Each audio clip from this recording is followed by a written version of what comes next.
Hey y'all, welcome back to the Free Black Women's Library YouTube channel. Thank you so much for clicking on this video. Thank you for liking this video.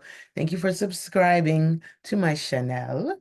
Welcome back, y'all. Hi, my name is Ola. I am an artist, set decorator, and I'm also the creator and director of a social art project called the Free Black Women's Library. Check me out on Instagram and all other social media platforms if you'd like to know more about that. I am also a media addict, and on this channel, I do Rambly reactions to TV shows, movies, and of course, books that intrigue me. Now, in this episode, in this video, I should say, I am talking about a TV series that is currently streaming on HBO Max, the Jerrod Carmichael Reality Show. We are on episode 7. It's the penultimate episode because I do believe there are 8 episodes in this season, in this series. Not sure if it's going to be a multi-season series. We shall see. I actually kind of hope not, because I feel like it's just going to be more of the same. It is getting a little bit repetitive at this point, but still, let's get into this episode. So, episode 7 was called Opening. And those of you who watched my other videos know that I like to create an alternative title for each episode. So, my alternative title for this episode is Love Contract. Love Contract. So, what's going on in this episode? We see Jerrod. He's flying out to Iowa to visit his boo, Michael. And while they're out there, they have a therapy session with their couples therapist that they've been seeing. I worry about privacy and confidentiality when it comes to therapy. It feels a little awkward to be in on someone's therapy session because I know that the stuff that's shared during these sessions is very personal, intimate, vulnerable information, but the show is edited, so we're only getting little bitty clips. But the issue is that Jerrod has cheated. Excuse me, y'all, my eyes itching. Jerrod has cheated on Michael again, right? He just can't stop cheating. He can't help himself. He's a serial cheater. He cheated on Michael again, and Michael says to him, do you want to just open this relationship, or is it just about the transgression of cheating? Is it just like you just like to cheat? So that had caused Jerrod to kind of do some inner reflection. You know, he does this therapy style stand up. Who are these people in this audience that are sitting there in silence while he glances off to the corner and mumbles something under his breath? Who are you people? Did you pay for these tickets? Or are you his friends? Like, I could not. But either way, so Michael, Jerrod, he does something that I think is a good thing where he's like, okay, let's just open up the relationship. Now, there is an aspect of this episode that felt very relatable for me because I was in a relationship with someone who was cheating on me. And I said to them, I said, do you want to just try having an open relationship so you could date other people freely instead of sneaking behind my back? Because I understand being attracted to other people, wanting to have sex with other people, having an emotional connection to another person. Like, these things make sense to me. The thing that I cannot stand is the cheating and the lying and the pretending, like the sneaking around feels very devious, right? And this person, instead of responding the way Jerrod responded, which is, I'll try it, right? This person was like, what do you mean cheating? I'm not cheating. What are you talking about? I haven't done anything. Totally gaslit me and made me think that everything was fine. And all of the text messages I was seeing, the sexting, the photos, the late nights, coming home, smelling like sex, like tried to act like all that stuff was in my head. I didn't like that. So I think this episode, I don't want to say trigger, but this episode definitely kind of had me in my feelings. Like I felt like I was Michael in this relationship and or in this episode, and like the person I was dealing with was the Jerrod. But I appreciate how Jerrod handled it to a degree because they created this love contract. And even though Michael has this friend who talks about how that kind of takes the love out of it and the romance out of it and kind of makes it feel restrictive, I appreciate the boundaries, having standards, having things set so that the other person has like an expectation.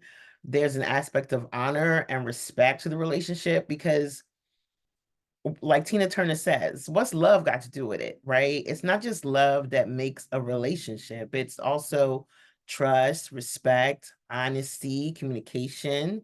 And having that love contract is a good step in that direction. Although Jerrod did find it to be a little bit restrictive for him, I feel like it was something that made Michael feel a little bit more safe in the relationship, right?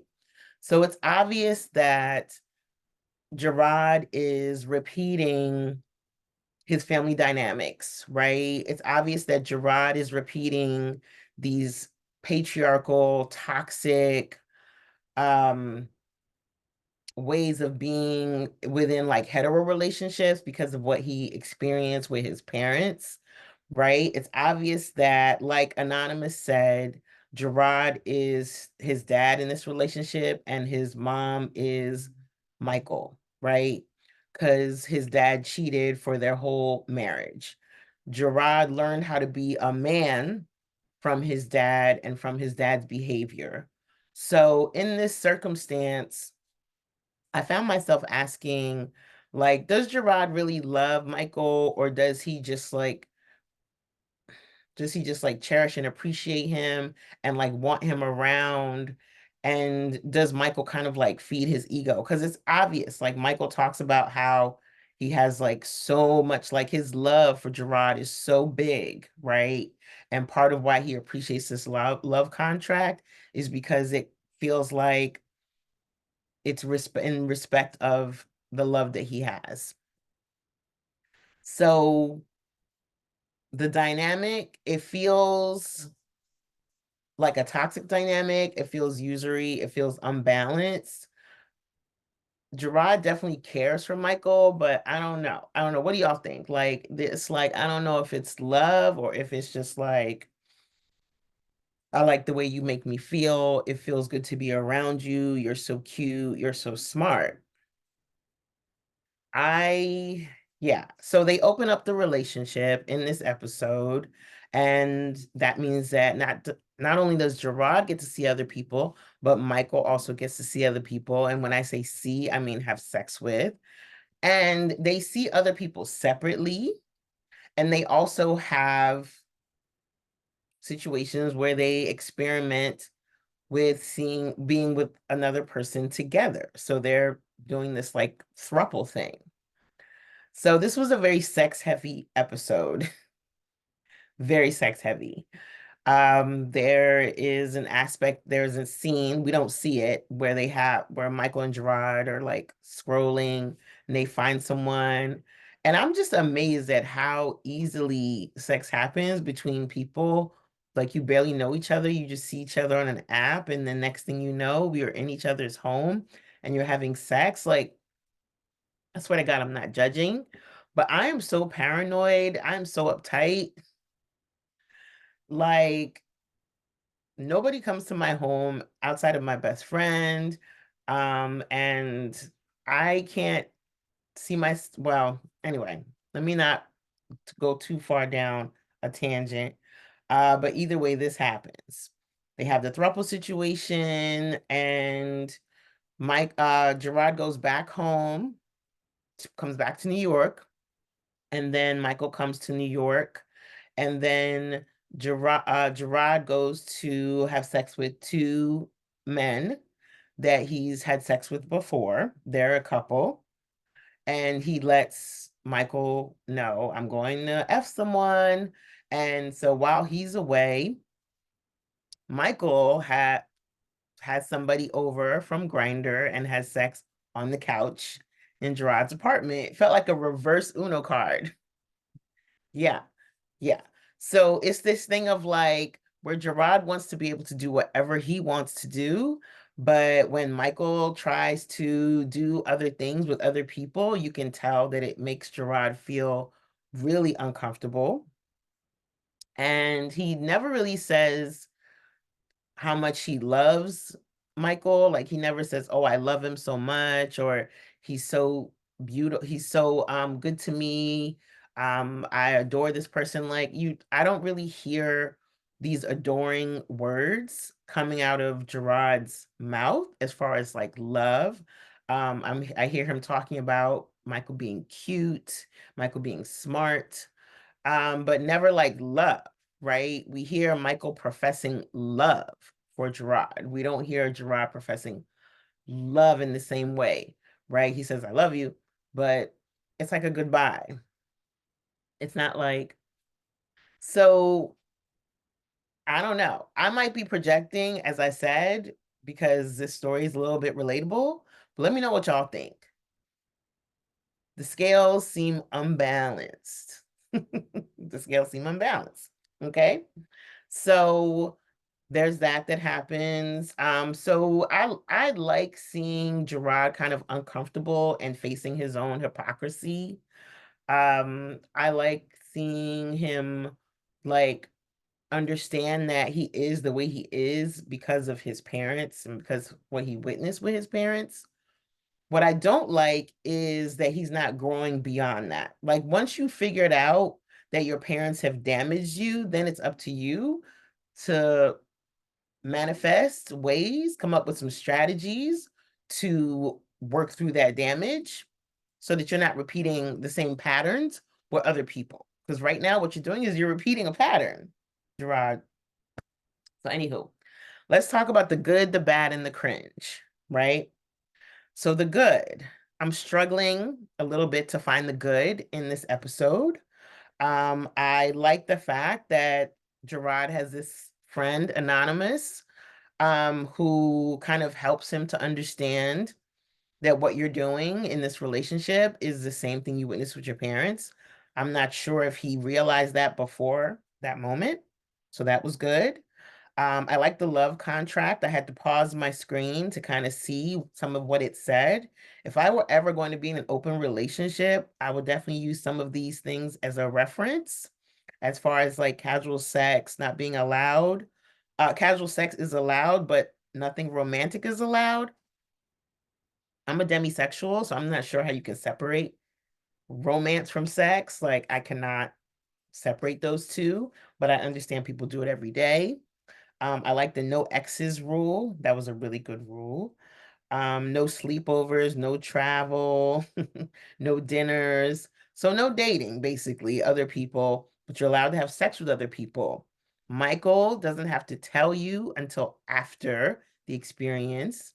Jerrod has to tell before the experience. So Jerrod has to give notice. Michael has to disclose. So there's the unbalance, but that unbalance is fair considering how many times Jerrod has cheated. So, like as I said, it was hard to find the good in this episode. I did like that scene when Jerrod kind of spazzes out after he realizes that Michael went to someone's house, even though nothing happened. Y'all saw the way he was like, uh, uh, uh, he was like, uh. I mean, I'm shocked, but maybe shocked is a stronger word. Yeah, Michael was like, two could play this game. So yeah, let's talk about the bad. So the bad. No, now this is not anything against interracial couples because I'm not anti-interracial dating per se, but I am a little bit curious as to why Jerrod seems to only be attracted to white men, why he only wants to date white men, why he only wants to date young white men, why he only wants to be with young men. It feels a little bit predatory. in a sense. There's a scene in this episode where they look at someone's age and the person is 36 and Jerrod calls them old when he's in his 30s. I thought that was weird. And I'm flashing back to like the very first episode when he talks about like twinks, which I associate with like a young white kind of ultra femme gay male, right? There's this thing of him just like, and some of the men that he's hooked up with since we've been watching this season have seemed like college students or grad students, just kind of like young, like 20s. So that feels weird to me. That feels kind of bad to me. Why is he not hooking up with Black men, Asian men, Latinx men? Like, why are they always white, young? I don't know. That's giving me some cause for pause.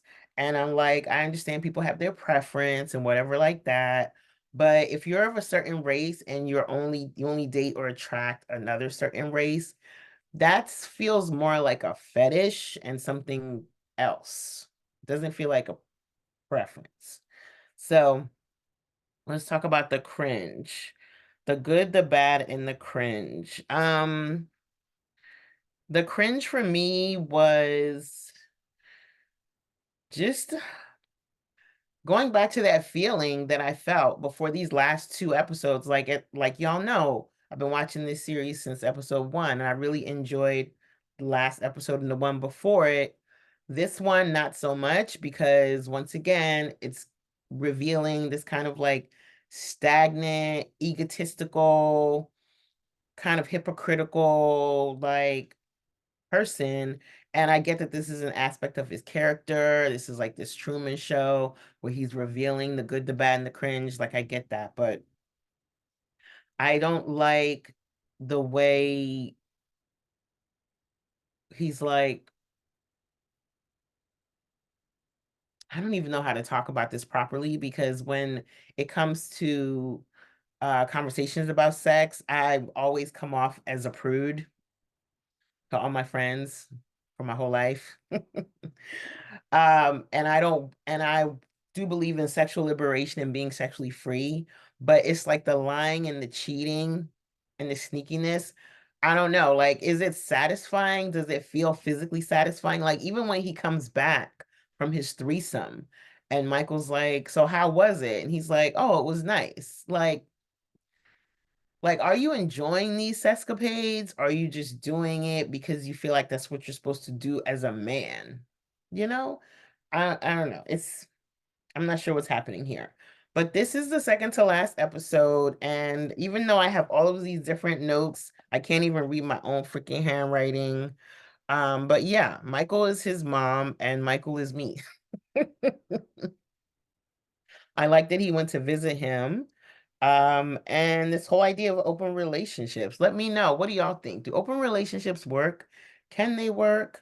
I think with contracts and rules in place, I think they can work. Like, I know people who've been in them for years and they seem to be doing just fine because they have like these rules in place.